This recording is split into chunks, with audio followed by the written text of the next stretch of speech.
Hello guys. आज हम लोग देख रहे हैं भारत की स्थिति एवं विस्तार के बारे में कि भारत की जो स्थिति है विश्व के मैप में कहाँ पर है और कितना विस्तार है विश्व का। और भारत की स्थिति वो उत्तरी गोलार्ध में है या दक्षिणी गोलार्ध में है, इन सब की चर्चा हम लोग करेंगे।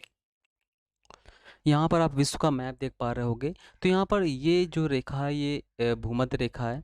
सीधी रेखा जो बिल्कुल जाती है, ये बिल्कुल भूमध्य रेखा है। ठीक है, भूमध्य रेखा के उत्तरी गोलार्ध में क्या है, भारत की स्थिति है। ये भारत है अपना। और ये जो है, ये जो रेखा है आपकी 0 डिग्री, ये पूर्वी गोलार्ध और पश्चिमी गोलार्ध में डिवाइड करती है। तो भारत जो आता है पूर्वी गोलार्ध में आता है। ये रेखा उत्तरी गोलार्ध और दक्षिणी गोलार्ध में डिवाइड करती है, तो भारत उत्तरी गोलार्ध में आता है। यानी जो भारत है, भारत जो है उत्तर पूर्वी गोलार्ध में इसकी स्थिति प्रमुखता से है। ठीक है। हाँ, टॉपिक पे आते हैं। कहता है भारत का क्षेत्रफल विश्व के कुल भौगोलिक क्षेत्रफल कितना है। यानी जो भारत का जो क्षेत्रफल है वो पूरे विश्व का क्षेत्रफल कितना है, 2.4% है। ठीक है। आकार की दृष्टि से भारत का विश्व में कौन सा स्थान है, तो आकार की दृष्टि से भारत कौन सा स्थान है, 7वां स्थान है। सबसे पहले की अगर हम बात करें, सबसे पहला जो पड़ता है रूस है, उसके बाद कनाडा है, फिर पड़ता है चाइना, फिर यूएसए, फिर ब्राज़ील, फिर ऑस्ट्रेलिया और फिर भारत का स्थान आता है। आगे कहता है विश्व की कुल जनसंख्या का कितना प्रतिशत भारत में निवास करता है, तो वर्तमान में लगभग 17% भारत में निवास करता है। भारत का क्षेत्रफल कितना है, तो 32,87,263 वर्ग किलोमीटर भारत का क्षेत्रफल है। क्षेत्रफल देखिए, भारत के क्षेत्रफल में अगर बात करें तो भारत के चारों तरफ की, यहाँ से आपकी बात कर रहा है, भारत के चारों तरफ की बात कर रहा है ये। ठीक है। ये नहीं कि बीच के क्षेत्रफल, तो ये चारों तरफ की बात कर रहा है कि भारत का क्षेत्रफल कितना फैला हुआ है।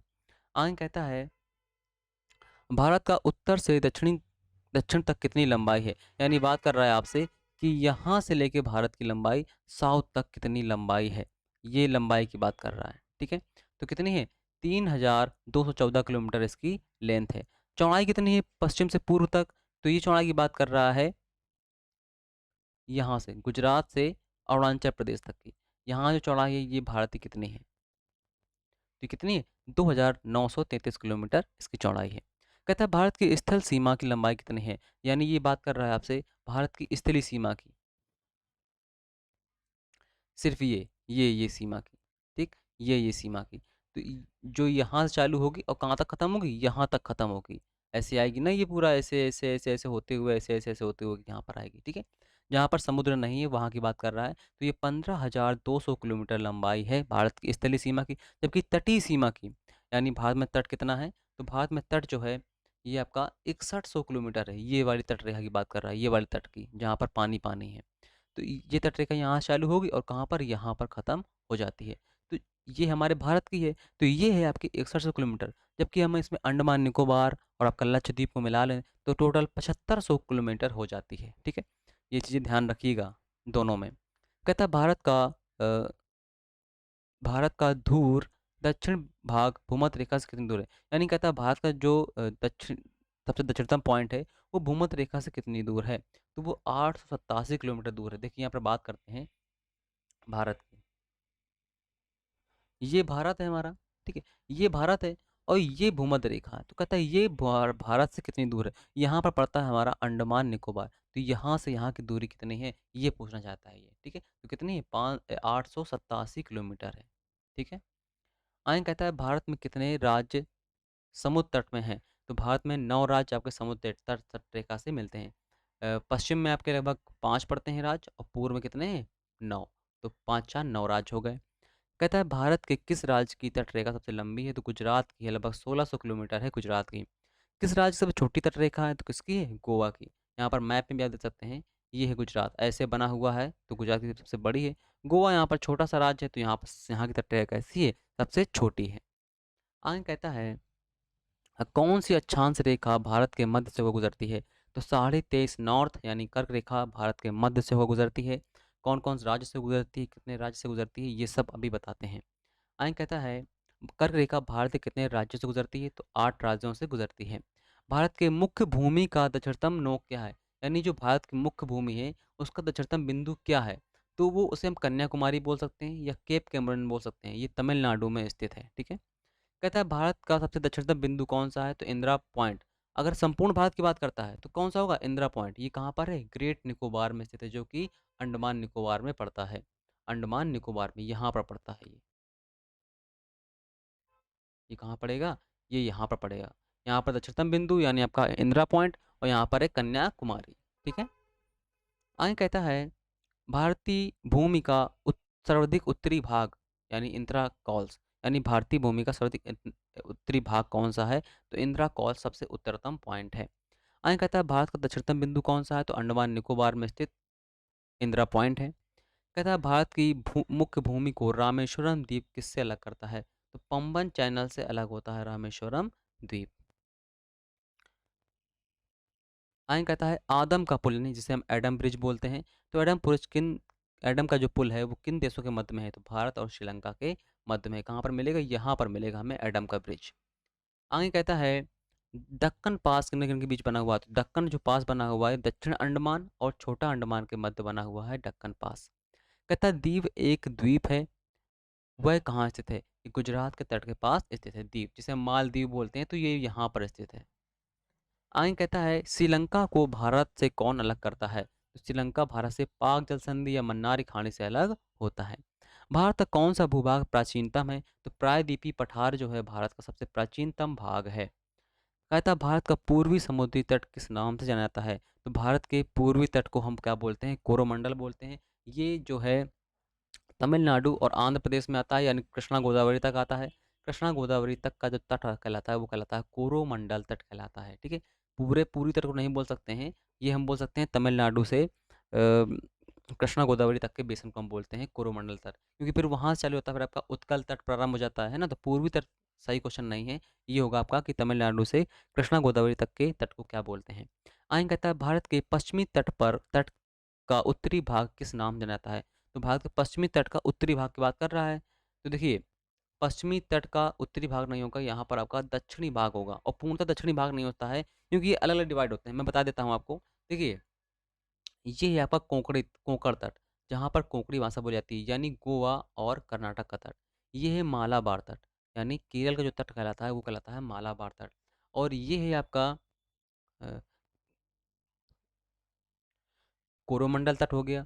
इसके बाद यहाँ पर आता है तट, ये कहलाता है आपका उत्कल तट, यानी उड़ीसा वाला जो तट कहलाता है उसे हम बोलते हैं उत्कल तट। ठीक है। आगे कहता है भारत के पश्चिमी समुद्र तट का दक्षिण भाग कहलाता है। तो दक्षिण भाग क्या कहलाता है? ये मालाबार तट कहलाता है। दोनों बता दिए हैं वो लोकेशन कहाँ पर है। तो क्वेश्चन पूछने का ढंग का थोड़ा सही नहीं है। तो पूछता है कि केरल के सामने का भाग या केरल के पास का भाग या केरल के तटीय भाग को क्या बोलते हैं? तो मालाबार तट। कर्नाटक और गुजरात गोवा के तट के भाग को क्या बोलते हैं? तो कोंकण तट। ऐसे प्रकार से क्वेश्चन पूछता है। ठीक है। एक क्वेश्चन आपके सामने कहता है निम्नलिखित नगरों में कौन कर्क रेखा के निकट दूरी पर स्थित है? अगरतला, गांधीनगर, जबलपुर, उज्जैन। तो अब देखिए ये आपको मैप से क्लियर होगा। अगर आपको मैप क्लियर है तो आप बता लेंगे ये शहर कौन सा है। तो कौन सा है? सबसे निकट जो है गांधीनगर स्थित है। ठीक है। गांधी कहाँ पड़ता है? गुजरात में पड़ता है। ये भी स्थित है कर्क रेखा के निकट, लेकिन सब गांधीनगर जो है सबसे निकट स्थित है ये। आगे कहता है कौन सा महत्वपूर्ण अक्षांश भारत को लगभग दो पार्ट में डिवाइड करता है? तो कौन? 23.5 उत्तरी अक्षांश जो है भारत को दो पार्ट में डिवाइड करता है। यहाँ से आप देखेंगे ये भारत है अगर, तो भारत को जो दो पार्ट में डिवाइड करता है वो कौन सी है? कर्क रेखा। ये आप देख पा रहे हो, ये कर्क रेखा भारत से होकर गुजर रही है। तो ये उष्णकटिबंधीय क्षेत्र में डिवाइड कर दिया, ये शीतोष्णकटिबंधीय क्षेत्र में। तो भारत इस प्रकार से दो पार्ट में डिवाइड हो जाता है। आगे कहता है एक क्वेश्चन आपके सामने कहता है निम्नलिखित में से कौन सा भारतीय राज्य कर्क रेखा के उत्तर में स्थित है? ये इंपॉर्टेंट क्वेश्चन है। झारखंड, मिजोरम, मणिपुर या फिर त्रिपुरा। तो अब मैप में देख पाएंगे आप, मैप आपके पास होना चाहिए, उसे आप खोल के जरूर देखिए जब भी आप ज्योग्राफी पढ़ें तो मणिपुर जो राज्य है ये कर्क रेखा के उत्तर में स्थित है। बाकी सभी राज्य ये सब दक्षिण में स्थित हैं। ठीक है। आगे कहता है गुजरात के सबसे पश्चिमी गांव और अरुणाचल प्रदेश के सबसे पूर्वी छोर पर स्थित वालांग के समय में कितने घंटे का अंतर होगा? यानी भारत के पूर्वी राज्य और पश्चिमी राज्य में कितने घंटे का अंतर होता है? तो ये अंतर होता है 2 घंटे का। कितने घंटे का? 2 घंटे का अंतर होता है। आगे कहता है यदि भारतीय मानक समय के अनुसार पूर्व के 10 बजे हैं तो 92 पूर्वी देशांतर पर शिलांग पर स्थानीय समय क्या होगा? ये क्वेश्चन निकालना पड़ेगा, ये आपको बताना पड़ेगा। ठीक है। इसकी भी मैं एक वीडियो बना दूँगा ताकि आपको उसमें समझ में आ जाए, ठीक है? क्योंकि अगर मैं इसी में बताऊँगा तो ये वीडियो काफ़ी लंबी हो जाएगी, तो यहाँ पर जो हम लोग क्विज़ कर रहे हैं वो गड़बड़ा जाएगी। तो इसे मैं बता दूँगा, ये क्वेश्चन आपको बताना है, पूरी वीडियो बनानी है इस पर, ठीक है? आगे कहता है, एक क्वेश्चन है, निम्न निम्न में से किस राज्य की सीमा बांग्लादेश से नहीं मिलती है? तो किस राज्य की नहीं मिलती है? मेघालय, मणिपुर, त्रिपुरा या फिर मिज़ोरम। तो एक राज्य है आपका मणिपुर, जो मणिपुर आपका पूर्व में पड़ता है, इसलिए इसकी सीमा बांग्लादेश से नहीं मिलती है, ठीक है? आगे कहता है, लक्षद्वीप समूह के द्वीपों की उत्पत्ति किस प्रकार से हुई है? तो लक्षद्वीप जो बना हुआ है भारत में, ये प्रवाल से बना हुआ है, ठीक है? और जबकि अंडमान जो निकोबार है, ये हिमालय का हिस्सा है, यानी ये आपका द्वीपीय देश है। ये प्रवाल से नहीं बना हुआ है, ये द्वीपीय देश है, लेकिन आपका ये ठोस यानी कि हिमालय से इसकी उत्पत्ति हुई है। कहता है, न्यू द्वीप कहाँ पर स्थित है? तो न्यू द्वीप जो है बंगाली खाड़ी में स्थित है। लक्षद्वीप समूह कहाँ पर है? ये अरब सागर में स्थित है। इसके बाद कहता है, लक्षद्वीपों में द्वीपों की संख्या कितनी है? तो इसमें लगभग आपके 36 द्वीप हैं। यहाँ पर मानव का निवास बहुत ही कम है, लगभग 4 द्वीप हैं, तो वहाँ पर मानव थोड़ी बहुत रहते हैं, बाकी सभी द्वीपों पर जंगल हैं। भारत का अक्षांशीय व देशांतरी विस्तार कितना है? तो भारत का जो अक्षांशीय विस्तार आता है वो है 8,4 उत्तरी अक्षांश से लेके 37 डिग्री 6 मिनट उत्तरी अक्षांश, यानी जो भारत की हम बात करें तो भारत का जो अक्षांशीय विस्तार प्रारंभ होगा वो यहाँ से प्रारंभ होगा। देखिए, यहाँ से अगर कहते हैं तो 8,4 है, और अगर हम अंडमान निकोबार से प्रारंभ करते हैं तो 6,4 होगा, ठीक है?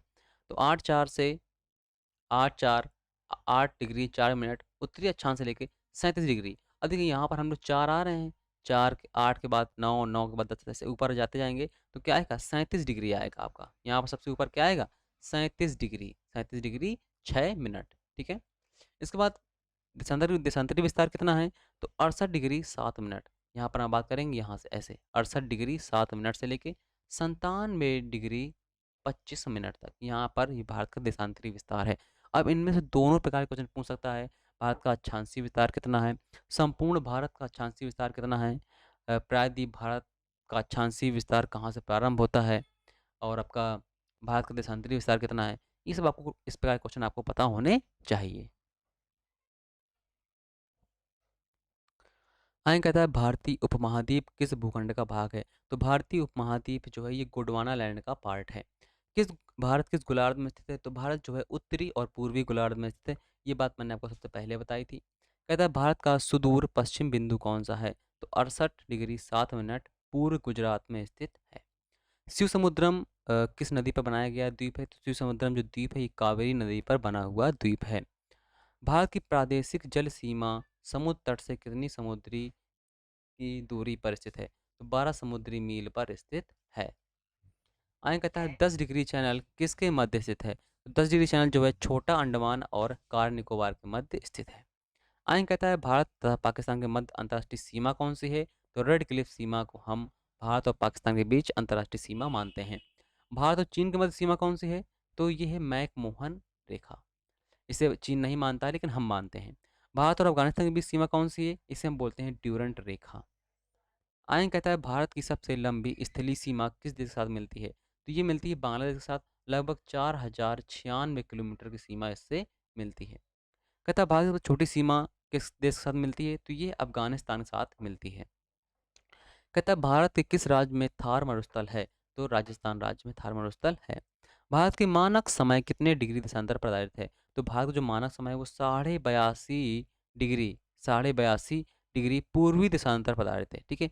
82.5 पर है ये, 1/2 होगा यहाँ पर, ठीक है? तो पूर्वी देशांतर पर भारत का मानक समय आधारित है। आयन कहता है, भारत के कुल भाग का कितने प्रतिशत पर्वतीय है?